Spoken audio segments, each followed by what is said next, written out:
25 глава. Неговото покаяние.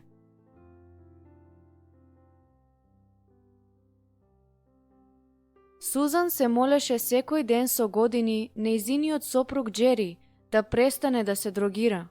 Одново и одново таа го фаќаше како ја прави истата работа. Секој пат тој признаваше, велеше дека му е жал и се колнеше дека повеќе нема да го прави тоа, но повторно и повторно не успеваше.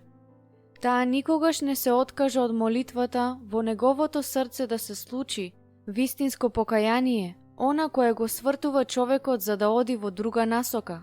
За жал, Джери мораше да научи неколку болни и тешки лекции пред Бог да го привлече неговото внимание, но најпосле се случи трансформација која му го промени животот. Денес тој е нов човек и заедно со Сузан имаат јавна служба во која им помагаат на луѓе со слични проблеми. Сузан беше жена која се моли и која не престана да верува дека Бог ќе го доведе нејзиниот сопруг до покаяние. Секој греши, тоа не е проблемот. Меѓутоа, денес во светот постои епидемија на луѓе кои не можат да признаат дека направиле нешто погрешно.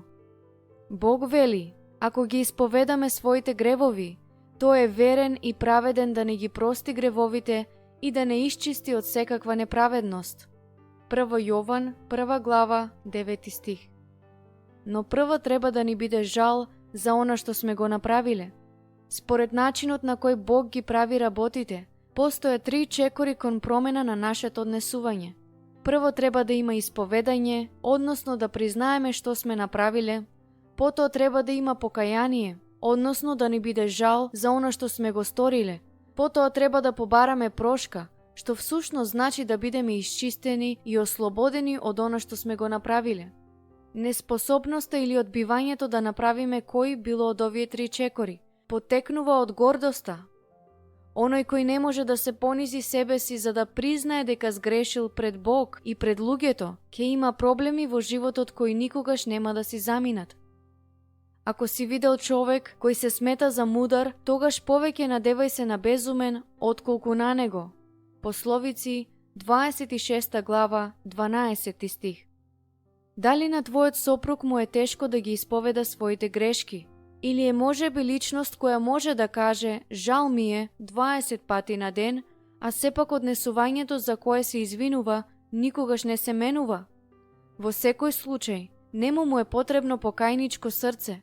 Вистинското покаяние значи толку многу да се каеш за она што си го направил, што никогаш повторно нема да го направиш. Само Бог може да направи да го видиме својот грев каков што навистина е и да го почувствуваме она што тој го чувствува. Божјата добрина те води кон покаяние. Римјаните, 2 глава, 4 стих. Покаянието е дејствување на Божјата благодат, а ние можеме да се молиме таа да дејствува во нашите сопрузи. Премногу луѓе паднале заради гордоста и неспособноста да го исповедаат својот грев и да се покајат. Тоа постојано го гледаме, читаме за тоа во весниците. Неисповеданиот грев нема туку така да си замине. Тој станува рак рана која се шири и го задушува нашиот живот.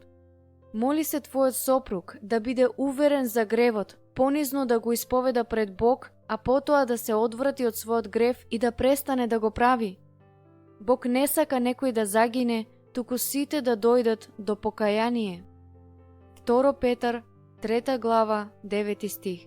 Ваквата молитва може да биде многу иритирачка за оној за кого е наменета, но многу е полесно Бог да засвети со својата светлина врз нашиот грев, отколку да ги искусиме последиците од него.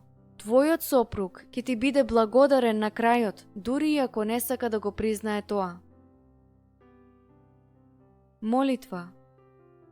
Господе, се молам да го увериш мојот сопруг доколку постои грев во неговиот живот. Нека нема ништо покриено што не ќе се открие, ниту скриено што не ќе се дознае. Евангелие според Матеј, 10 глава, 26 стих.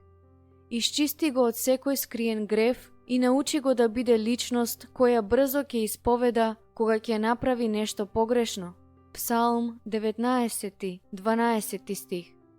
Помогни му да ги препознае своите грешки. Дај му очи да ја видат Твојата вистина и уши кои ќе го слушаат Твојот глас.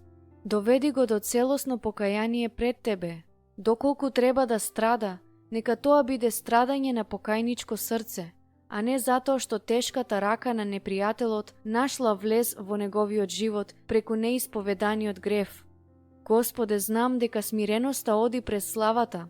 Пословици, 15 глава, 33 стих. Отстрани е сета гордост што би го спречила да ги признае своите грешки и создај во него понизно срце, за да може да ја прими славата што ти ја имаш за него. Мокни алатки. Ако срцето не осудува, имаме доверба пред Бог и што и да побараме од Него, добиваме, затоа што ги пазиме Неговите заповеди и го правиме тоа што му е нему по волја. 1 Јован, 3 глава, 21 и 22 стих. Кој ги крие престапите своји, нема да напредува, а кој се кае и ги остава, ќе биде помилуван. Пословици, 28 глава, 13 стих. Испитај ме, Боже, и познај го срцето мое, испитај ме и запознај ги патеките мои, и види дали сум на пат на беззаконие и упати ме на вечен пат. Псалм 139, 23 и 24 стих. Додека молчев, се сушеа коските мои од секојдневното мое воздивнување, бидејќи и дење и ноќе тежеше над мене раката Твоја, се сушев како летен припек. Тогаш го признав гревот мој и не го сокрив беззаконието свое, па реков, ќе му ги исповедам на Господ моите престапи, и ти ми ја прости вината на гревот мој. Псалм 32, од 3 до 5 стих.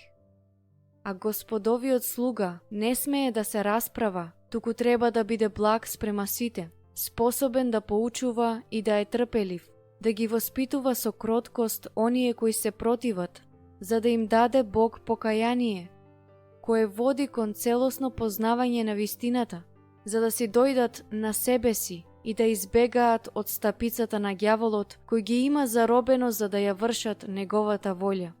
2 Тимотеј, 2 глава, од 24 до 26 стих.